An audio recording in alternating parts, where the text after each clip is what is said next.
മിശിഹായാൽ ഏറ്റവും സ്നേഹിക്കപ്പെടുന്നവരെ, ദൈവത്തിൻ്റെ അത്ഭുതകരമായ അനുഗ്രഹത്തിൻ്റെയും രക്ഷയുടെയും കരം എന്നും അനുഭവിച്ചറിയുവാൻ ഭാഗ്യം സിദ്ധിച്ചിട്ടുള്ള നമുക്ക് കർത്താവിന് നന്ദി പറഞ്ഞുകൊണ്ടും കൃതജ്ഞത അർപ്പിച്ചുകൊണ്ടും ഇന്നത്തെ ഈ വചനം ശ്രവിക്കാനായിട്ടൊരുങ്ങാം.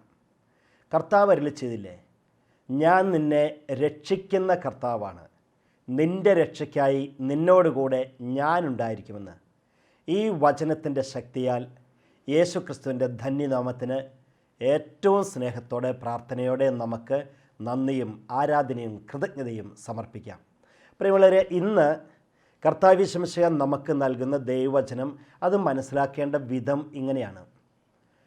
പരാജയപ്പെട്ടവരുടെ കൂടെ നടന്ന് അവരെ രക്ഷിക്കുകയും വിജയിപ്പിക്കുകയും ചെയ്യുന്ന കർത്താവ് യേശുമിശിഹാ. പരാജയപ്പെട്ടവരുടെ കൂടെ നടന്ന് അവരെ രക്ഷിക്കുകയും വിജയിപ്പിക്കുകയും ചെയ്യുന്ന കർത്താവ്, അതാണ് ഇന്ന് നമ്മൾ മനസ്സിലാക്കുന്നത്. എന്തുകൊണ്ടാണ് അങ്ങനെ? എനിക്കായാലും നമുക്കാർക്കായാലും എപ്പോഴും ഇഷ്ടപ്പെടുന്നത് ആരുടെ കൂടെ നടക്കാനാണ്? വിജയിക്കുന്നവരുടെ കൂടെയാണ്. വിജയിക്കുന്നവരുടെ കൂടെ നടക്കാനാണ് ഇഷ്ടം. ഒരാൾ ഓട്ട മത്സരത്തിൽ, സ്പോർട്സിൽ വിജയം വരിച്ചു കഴിയുമ്പോൾ എല്ലാവരും കൂടെ ആളുടെ അടുത്തോട്ട് ചെല്ലും. നമ്മൾ ഗ്രൗണ്ടുകളിൽ കണ്ടിട്ടുണ്ട്. 100 മീറ്റർ ഓട്ട മത്സരം നടക്കുമ്പോൾ അതിശക്തമായ വാശിയേറിയ മത്സരത്തിൽ 1ാം സ്ഥാനം കിട്ടുന്ന ആളുടെ അടുത്തേക്ക് എല്ലാ ക്യാമറമാന്മാരും ക്യാമറ കണ്ണുകളും എല്ലാവരും ആർത്തിരമ്പി ഓടിച്ചെല്ലും. എന്നാൽ ഏറ്റവും പുറകിൽ അവസാന സ്ഥാനക്കാരിയായി ചെല്ലുന്ന ആരുടെ അടുത്തെങ്കിലും ഒരു ക്യാമറയായിട്ട് ഒരു കൊച്ചുകുട്ടിയെങ്കിലും ചെല്ലുമോ? ഇല്ല. അതങ്ങനെയാണ് ലോകശൈലി, അതങ്ങനെയാണ്. അത് നമ്മളെല്ലാവരും അതുപോലെയാണ്. എന്നാൽ പ്രിയപ്പെട്ടവരെ, കർത്താവ് യേശുമിശിഹായുടെ പ്രത്യേകത അതല്ല. പരാജയപ്പെടുന്നവരുടെ കൂടെ നടന്ന് അവരെ രക്ഷിച്ച് അവരെ വിജയത്തിലേക്ക് എത്തിക്കുന്നതിൽ അത്യധികം ശ്രദ്ധ ചെലുത്തുന്ന കർത്താവാണ് കർത്താവ് യേശുമിശിഹാ, നമ്മുടെ ദൈവം. ഇന്ന് നമ്മൾ അതുകൊണ്ട് തന്നെ വിശുദ്ധ ഗ്രന്ഥത്തിലെ പഴയ നിയമത്തിൽ നിന്ന് ഇതുപോലെ പരാജയത്തിൻ്റെ പടുകുഴിയിൽ വീണ ഓരോ വ്യക്തികളെയും രക്ഷിച്ചെടുക്കുന്ന കർത്താവിനെ കാണും. പുതിയ നിയമത്തിൽ നിന്നും നമ്മൾ ഏതാനും സംഭവങ്ങൾ മനസ്സിലാക്കിയാണ്. പ്രിയപ്പെട്ടവരെ, ഇങ്ങനെ കർത്താവ് രക്ഷിക്കുന്നുണ്ടല്ലോ. ചിലപ്പോൾ വ്യക്തികളെ ആയിരിക്കും, ചിലപ്പോൾ ഒരു വീടായിരിക്കും, ചിലപ്പോൾ ഒരു സമൂഹത്തെ ആയിരിക്കും, ചിലപ്പോൾ ഒരു രാഷ്ട്രത്തെ തന്നെയാണ്. കർത്താവ് അങ്ങനെയാണ്. ആദ്യം നമ്മൾ മനസ്സിലാക്കുന്നത്, പുറപ്പാടിൻ്റെ പുസ്തകത്തിൽ നമുക്ക് കാണാം, ഇസ്രായേൽ ജനത 400 വർഷത്തിലേറെ കാലം ഈജിപ്തിൻ്റെ അടിമത്തത്തിൽ കഴിഞ്ഞു. അവരനുഭവിക്കാത്ത ദുരിതങ്ങളും കണ്ണുനീരുകളും വേദനയും ഇല്ല. അവർ കണ്ണുനീരിൽ ചാലിച്ച ഭക്ഷണമാണ് കഴിച്ചുകൊണ്ടിരുന്നത്. അവർ വൈക്കോല് തിന്നു തുടങ്ങി, ഒന്നും ഭക്ഷിക്കാത്ത വിധത്തിൽ അത്രയേറെ ദുരിതം അനുഭവിച്ചു. ആ പുറപ്പാട് 3-ാം അധ്യായത്തിൽ ഇങ്ങനെയാണ്: എൻ്റെ ജനത്തിൻ്റെ നിലവിളി എൻ്റെ കാതുകളിൽ എത്തിയിരിക്കുന്നു, അവരുടെ രോദനം ഞാൻ കേട്ടിരിക്കുന്നു. അവരുടെ യജമാനന്മാർ അവരുടെ കഴുത്തിൽ ഭാരമേറിയ നുഖങ്ങൾ വെച്ചിരിക്കുന്നു. എന്നിട്ടോ ദൈവം ഇങ്ങനെ പറഞ്ഞിട്ട് അവിടെ നിൽക്കുകയല്ലോ ചെയ്ത, അങ്ങോട്ട് ചെന്നു ഇസ്രായേൽ ജനത്തെ ഏതു വിധേനയും അവിടെ നിന്നും ഈ അടിമത്തത്തിൻ്റെ വേദനയുടെ കണ്ണുനീരിൻ്റെ തകർച്ചയുടെ ജീവിതാവസ്ഥയിൽ നിന്നും രക്ഷിക്കാനായിട്ട് പിതാവായ ദൈവം തീരുമാനിച്ചു. അവരുടെ അടുത്തേക്ക് ചെന്നു. അതുകൊണ്ടാണ് നമ്മൾ ഇന്ന് മനസ്സിലാക്കേണ്ടത്, പരാജയപ്പെട്ടവരുടെ കൂടെ ചെന്ന് അവരുടെ കൂടെ നടന്ന് അവരെ വീണ്ടെടുത്ത് രക്ഷിക്കുന്ന കർത്താവിനെയാണ് നമ്മൾ കാണുന്നത്. എന്നിട്ടോ എന്താ സംഭവിച്ചതെന്ന് നമുക്കറിയാം. ആ ഇസ്രായേൽ ജനതയെ അവരുടെ കൂടെ നടന്ന് ആ അടിമത്തത്തിൻ്റെ കരാളഹസ്തങ്ങളിൽ നിന്ന്, ചങ്ങലപ്പൂട്ടുകളിൽ നിന്ന് കർത്താവ് യേശുമിശിഹാ രക്ഷിച്ചെടുത്തില്ലേ? ഏകദേശം 8-9 ലക്ഷം വരുന്ന അന്ന് കാലത്ത് അത്രയും ഇസ്രായേൽക്കാരാണ് ഈജിപ്തിലുണ്ടായിരുന്നത്. അവരെ മുഴുവനോടെ രക്ഷയിലേക്കും സ്വാതന്ത്ര്യത്തിലേക്കും നയിച്ചു. എന്നാൽ അതേസമയം അവിടെ വിജയിച്ച് നിൽക്കുന്ന, യജമാനത്വം പുലർത്തി ജീവിക്കുന്ന ഈജിപ്തുകാരുടെ അല്ലായിരുന്നു കർത്താവ്, പരാജയപ്പെട്ട ആ ജനതയുടെ കൂടെയായിരുന്നു. ഇന്നും അങ്ങനെ തന്നെയാണ്. ചിലപ്പോൾ നമ്മൾ രോഗം വന്നിട്ട് അങ്ങേയറ്റം തകർന്ന് തരിപ്പണമായി പരാജയപ്പെടുന്നുണ്ടായിരിക്കും. ഒരുപക്ഷെ സാമ്പത്തികമായി തകർന്ന് അടിഞ്ഞു പോകുന്നുണ്ടാകും. പരീക്ഷകളിൽ വിദ്യാർത്ഥികൾക്ക് വിജയിക്കാൻ പറ്റാതെ വിഷമിക്കുന്നുണ്ടാകാം. ഇങ്ങനെ ആത്മീയമായും ഭൗതികമായും പരാജയപ്പെട്ട് വിഷമിക്കുന്ന ആളുകളുടെ അടുത്തേക്ക് കർത്താവ് വരുന്നത് എന്തിനാണെന്നോ? കുറ്റപ്പെടുത്താനോ അടിക്കാനോ വിഷമിപ്പിക്കാനോ വേദനിപ്പിക്കാനോ അല്ല, നേരെ മറിച്ച് അതിൽ നിന്ന്, ആ തകർച്ചയിൽ നിന്ന്, പരാജയത്തിൽ നിന്ന് കൈ പിടിച്ച് ഉയർത്താൻ വേണ്ടിയിട്ടാണ്.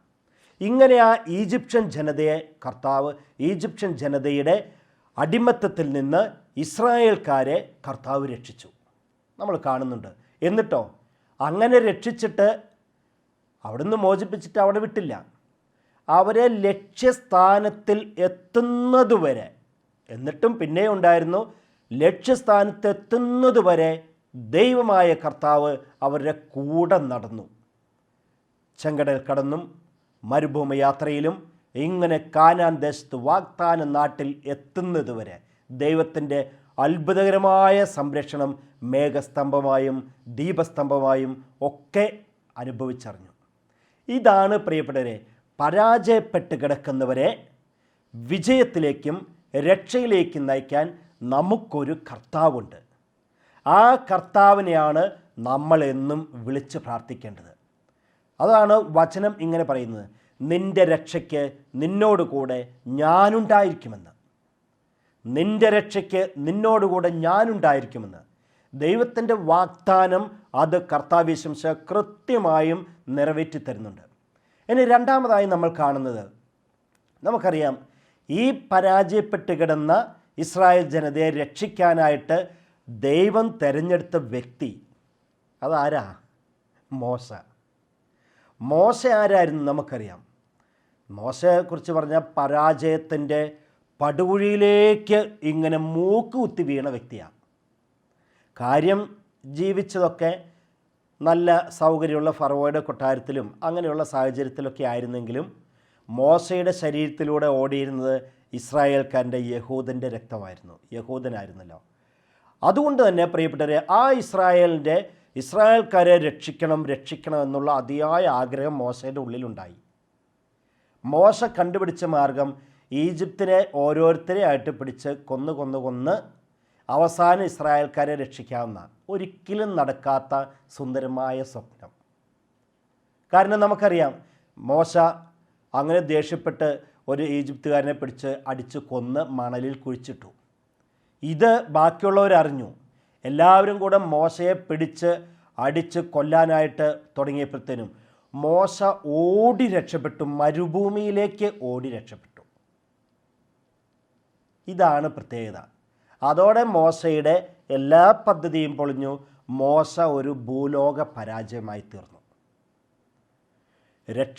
രക്ഷിക്കാനായിട്ട് തുനിഞ്ഞിറങ്ങിയ മോശ ഇപ്പം എന്നാ ചെയ്യുന്നത്? ആടിനെ മേയ്ക്കുകയാണ്. മരുഭൂമിയിലൂടെ ആടിനെ മേയ്ക്കലായി മോശയുടെ ജോലി. കാരണം ആ പരിസരത്തു നിന്ന്, മരുഭൂമിയുടെ ആ പരിസരത്തു നിന്ന് പുറത്തോട്ട് എത്താൻ പറ്റില്ല. പട്ടണത്തിലേക്കോ ഗ്രാമത്തിലേക്കോ ചെല്ലാൻ ധൈര്യമില്ല. മോശയെ കണ്ടാൽ ഈജിപ്തുകാർ കൊന്നുകളയും. അങ്ങനെ പരാജയപ്പെട്ട് ആടിനെ മേച്ച് നടന്ന മോശയല്ലേ പ്രിയപ്പെട്ടവരെ ദൈവമായ കർത്താവ് തെരഞ്ഞെടുക്കുന്നത്. ഇനി ആ തെരഞ്ഞെടുപ്പിൻ്റെ പ്രത്യേകത നോക്കിയേ. പരാജയപ്പെട്ട് കിടക്കുന്ന, തകർന്നടിഞ്ഞു കിടക്കുന്ന ഒരു ജനതയെ രക്ഷിക്കാൻ ഇതുപോലെ പരാജയപ്പെട്ട് പ്രാണരക്ഷാർത്ഥം ഓടി രക്ഷപ്പെട്ട ഒരു വ്യക്തിയെയാണ് ദൈവം തിരഞ്ഞെടുക്കുന്നത്. എന്നിട്ട് ദൈവം ആ മനുഷ്യൻ്റെ കൂടെ നടന്നില്ലേ? കൂടെ നടക്കുക എന്ന് പറഞ്ഞാൽ ഒരു നിമിഷം പോലും മോശയെ ഒറ്റയ്ക്ക് വിട്ടില്ല ഒരു സ്ഥലത്തേക്കും. കാരണം മോശയുടെ ബലഹീനതകൾ എന്തൊക്കെയാണെന്ന് ദൈവത്തിന് നല്ലോണം അറിയാം. ഒന്ന്, സംസാരിക്കാനുള്ള കഴിവില്ല. 2, വലിയ നേതൃത്വപാഠവുമില്ല. 3, പെട്ടെന്ന് ചൂടാകുന്ന സ്വഭാവമാണ്, ദേഷ്യ സ്വഭാവമാണ്. 4, പൊട്ടിത്തെറിക്കും, എടുത്തുചാട്ടം. ഇങ്ങനെയൊക്കെ ബലഹീനതകളുടെ പര്യായങ്ങളായിരുന്ന മോശയാണ്. ആ മോശയാണ് ദൈവം തിരഞ്ഞെടുത്തതും. എന്നിട്ടോ കൂടെ അങ്ങ് നടന്നു. രാവും പകലും എന്ന വിധത്തിൽ മോശയ്ക്ക് കൃത്യമായ ഉപദേശങ്ങൾ കൊടുത്തും നിർദ്ദേശങ്ങൾ കൊടുത്തും കൂടെ കൊണ്ടു നടന്നു. അങ്ങനെയാണ് പ്രിയപ്പെട്ടവരെ ഒരു മഹാജനതയുടെ അനിഷേധ്യ നേതാവായിട്ട് മോശ ഉയർന്നു വന്നത്. പരാജയത്തിൻ്റെ പടുകുഴിയിൽ കിടന്ന മോശയെ ദൈവം ഇതാ പടിപടിയായി വളർത്തി ഉയർത്തിക്കൊണ്ടുവന്ന് വലിയ ഒരു ജനതയുടെ നേതാവായി തീർത്തു. അതുകൊണ്ടാണ് നമ്മൾ ഇന്ന് മനസ്സിലാക്കേണ്ടത്, നമ്മുടെ ജീവിതത്തിൽ ഒരു പരാജയം ഉണ്ടായി, ഒരു തകർച്ച വന്നു, അത് ആത്മീയമായിട്ടും ഭൗതികമായിട്ടും എന്തുമാകട്ടെ, ഒരു വലിയ രോഗം വന്നു, ഉടനെ നിരാശയിലേക്ക് വീണു പോകരുത്. കാരണം എന്താ? ആ അവസ്ഥയിൽ നിന്ന് നമ്മളെ കൈപിടിച്ചുയർത്താൻ, നമ്മളെ രക്ഷിക്കാൻ നമുക്കൊരു കർത്താവുണ്ട്, ഒരു ദൈവമുണ്ട്. ഒരു കാരണവശാലും നമ്മൾ പരാജയപ്പെട്ടു പോവില്ല. അതിനെന്താ വേണ്ടേ? എന്നെ രക്ഷിക്കാൻ, എൻ്റെ രക്ഷയ്ക്കായി ദൈവമായ കർത്താവ് എൻ്റെ കൂടെയുണ്ട് എന്ന് നമ്മൾ അങ്ങോട്ട് അടിയുറച്ച് വിശ്വസിക്കണം. അതല്ലേ പ്രിയപ്പെട്ടവരെ ജെറമ്യാ പ്രവാചകൻ്റെ പുസ്തകം 1-ാം അധ്യായത്തിലെ 8-ാം വചനത്തിൽ ഇങ്ങനെ പറയുന്നത്, നീ ഭയപ്പെടേണ്ട, നീ അവരെ ഭയപ്പെടേണ്ട, നിൻ്റെ രക്ഷയ്ക്ക് നിന്നോടുകൂടെ ഞാനുണ്ടായിരിക്കുമെന്ന്. വിജയം നൽകുന്ന കർത്താവ്, വിജയം നൽകുന്ന യോദ്ധാവ് നിന്നോട് കൂടെ, നിന്നോടൊപ്പം ഉണ്ടായിരിക്കുമെന്ന്. പ്രിയപ്പെട്ടവരെ, അതുകൊണ്ട് നമ്മൾ അങ്ങോട്ട് ഉറപ്പായും വിശ്വസിക്കണം. ഞാൻ പരാജയപ്പെട്ടിട്ടുണ്ടെങ്കിൽ, സാമ്പത്തികമായിട്ടും ഭൗതികമായി ഏത് തരത്തിൽ പരാജയപ്പെട്ടിട്ടുണ്ടെങ്കിൽ, അതിൽ നിന്നും കൈപിടിച്ചെന്നെ രക്ഷിച്ച് വളർത്താൻ ഒരു കർത്താവുണ്ടെന്ന്. നമുക്കറിയാം, പരീക്ഷകളിൽ പരാജയപ്പെട്ട് വിഷമിക്കുന്ന ധാരാളം വിദ്യാർത്ഥിനികളുണ്ട്. ഒരു ജോലി കിട്ടാതെ ഓഫീസുകൾ കയറിയിറങ്ങി മടുക്കുന്ന ഉദ്യോഗാർത്ഥികളുണ്ട്. എന്നാൽ പ്രിയപ്പെട്ടവരെ, നമ്മൾ ചെയ്യേണ്ട ഒരു വിധമോ അങ്ങനെ നമ്മുടെ കഴിവിലും നമ്മുടെ പരിശ്രമത്തിലും മാത്രം ആശ്രയിക്കാതെ കർത്താവിൽ അങ്ങോട്ട് ആശ്രയിച്ചിട്ട് കർത്താവ് എന്നെ രക്ഷിക്കും, എന്നെ കൈവിടില്ല എന്ന് ഉറപ്പായും വിശ്വസിച്ചിട്ട് മുന്നോട്ട് നീങ്ങണം. അവിടെ അത്ഭുതങ്ങൾ തന്നെ സംഭവിക്കും, അത്യത്ഭുതങ്ങൾ സംഭവിക്കും. അതായത് മോശയുടെ കഴിവിൽ ആശ്രയിച്ചിരുന്നെങ്കിൽ എന്തെങ്കിലും നടക്കുമായിരുന്നോ? നമ്മുടെ തനി സിമ്പിൾ ഭാഷയിൽ പറഞ്ഞാൽ ഒരു ചുക്കും നടക്കില്ലായിരുന്നു. എന്നാൽ ഇപ്പോൾ സംഭവിച്ചത് എന്നതാ? ഒരു മഹാജനതയെ രക്ഷിച്ച് നയിച്ച് അവിടെ ആ സമയത്തുണ്ടായിരുന്ന ആ പ്രോസസ്സിന് സംഭവിച്ചുകൊണ്ടിരുന്ന എല്ലാ പ്രതിസന്ധികളെയും, എന്തുമാത്രം പ്രശ്നങ്ങളായിരുന്നു, അതിനെ ഒക്കെ തരണം ചെയ്യാൻ മോശയ്ക്ക് കൃപ കിട്ടി, ശക്തി കിട്ടി. മോശ തന്നിൽ തന്നെ ആശ്രയിച്ചുകൊണ്ടാണോ? തൻ്റെ കഴിവിലും ബുദ്ധിയിലും ആശ്രയിച്ചിരുന്നെങ്കിൽ അതിൽ നിന്നൊരു 10 പേരെ പോലും രക്ഷിക്കാൻ പറ്റില്ലായിരുന്നു. ഇന്നിതാ 9 ലക്ഷത്തോളമുള്ള വലിയ മഹാജനതയെ രക്ഷിച്ചു. ഇതാണ് നമ്മളിൽ തന്നെ ആശ്രയിക്കുമ്പോഴും നമ്മൾ കർത്താവിൽ ആശ്രയിക്കുമ്പോഴും ഉണ്ടാകുന്ന പ്രത്യേകത. ഒരു 100 രൂപ ഉണ്ടാക്കാനായിട്ട് നമ്മൾ പകലന്തിയോളം കഷ്ടപ്പെടും. എന്നാൽ അതിന് പകരം നമ്മുടെ ആ കഷ്ടപ്പാട്, നമ്മുടെ വിഷമങ്ങളോ അധ്വാനമോ ഒക്കെ കർത്താവിൽ സമർപ്പിച്ച് കർത്താവിനോട് ചേർന്ന് നിന്ന് അധ്വാനിക്കുമ്പോഴോ പരിശ്രമിക്കുമ്പോഴോ 100-ന് പകരം ചിന്തിക്കാൻ പറ്റാത്ത വിധത്തിൽ കർത്താവ് സാമ്പത്തികമായി വളർത്തും. കാരണം പരാജയപ്പെട്ടവരുടെ കൂടെ നടന്ന് അവരെ രക്ഷിക്കാൻ ഒരു കർത്താവുണ്ട്. മൂന്നാമതായി നമ്മൾ കാണുന്നത് പ്രിയപ്പെട്ടവരെ പൂർവ്വ യോസേപ്പ് തന്നെയാണ്. എന്തായിരുന്നു ആ ജോസഫിൻ്റെ പ്രത്യേകത? എന്തുമാത്രം തകർച്ചയിലൂടെയാണ് പോയതെന്ന് വെച്ചാൽ നമുക്ക് ചിന്തിക്കാൻ പറ്റില്ല. അത് നമുക്കറിയാവുന്നതുകൊണ്ട് ഞാനത് വിശദീകരിക്കുന്നില്ല എന്നുള്ളൂ. നമ്മൾ പറയും പരാജയത്തിൻ്റെ പാതാളത്തിലേക്കാണ് ഈ ജോസഫ് വീണത്. സഹോദരങ്ങളെല്ലാവരും കൂടെ എടുത്ത് പൊട്ടക്കിണറ്റിലേക്ക് ഇടുന്നതും വിദേശ ആളുകൾക്ക്, കച്ചവടക്കാർക്ക് വിൽക്കുന്നതും, അവിടെ ചെന്നിട്ട് ഒരു തെറ്റിദ്ധാരണയുടെ പേരിൽ 13 വർഷം ജയിലിൽ കിടക്കേണ്ടി വരുന്നതുമായ ദുരവസ്ഥകൾ, ഭൂലോക പരാജയം. പക്ഷേ അങ്ങനെ പരാജയത്തിലൂടെയൊക്കെ പോകുന്ന സമയത്തും ഒരു പ്രത്യേകതയുണ്ടായിരുന്നു. ഈ ജോസഫിൻ്റെ കൂടെ ദൈവമുണ്ടായിരുന്നു. വേറെ ആരുമില്ല, ഒരാളുമില്ല, സഹോദരങ്ങളാരുമില്ല, സുഹൃത്തുക്കളില്ല, ആരുമില്ല. പക്ഷേ അവരാരും വേണ്ട, എല്ലാത്തിനും കഴിവുള്ള ഒരു ദൈവം ജോസഫിൻ്റെ കൂടെ ഉണ്ടായിരുന്നു.